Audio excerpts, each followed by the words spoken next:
Iraqi government forces have entered central Kirkuk after taking key installations outside the disputed city from Kurdish fighters. Thousands of people fled the city ahead of the Iraqi advance. The Iraqi military moved into Kirkuk 3 weeks after the Kurdistan region held a controversial independence referendum.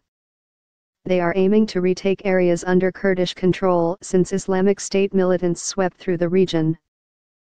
Residents of Kurdish-controlled areas, including Kirkuk, overwhelmingly backed secession from Iraq in a September 25 vote.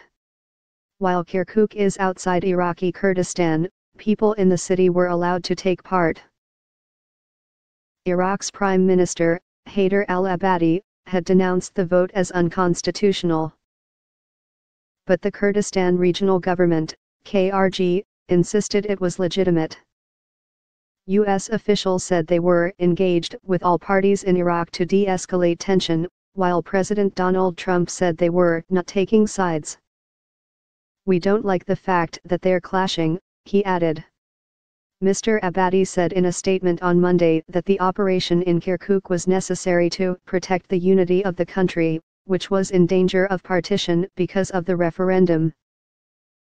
"We call upon all citizens to cooperate with our heroic armed forces, which are committed to our strict directives to protect civilians in the first place, and to impose security and order, and to protect state installations and institutions," he added. On Monday, the Iraqi military said its units had taken control of the K1 military base, the Baba Gurgur oil and gas field, and a state-owned oil company's offices. The government in Baghdad said the Peshmerga had withdrawn without fighting. However, clashes were reported to the south, and the sound of gunfire was caught by a BBC cameraman as a team filmed near a checkpoint. By the afternoon, as thousands of people fled the city fearing impending clashes between the two sides, Iraqi military vehicles were rolling into the heart of Kirkuk. A picture shared on social media appeared to show Iraqi forces sitting in the governor's office. Forces pulled down the Kurdish flag which had been flying alongside the national flag, according to Reuters. Mr. Abadi had ordered the flag to fly over all disputed territories. The speed with which Iraqi forces reached the center of the city has led the two main armed Kurdish parties to accuse each other of betrayal.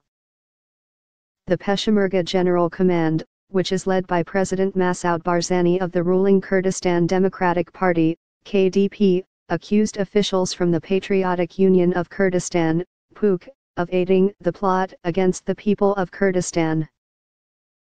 The PUK denied being part of ordering any withdrawal, saying dozens of their fighters had been killed and hurt, but noted not even one KDP Peshmerga has been martyred as of yet in the fighting in Kirkuk. Meanwhile, Turkey, which fears Kurdish independence in Iraq could lead to similar calls from its own Kurdish minority, praised Baghdad, saying it was ready for any form of cooperation with the Iraqi government in order to end the PKK presence in Iraqi territory.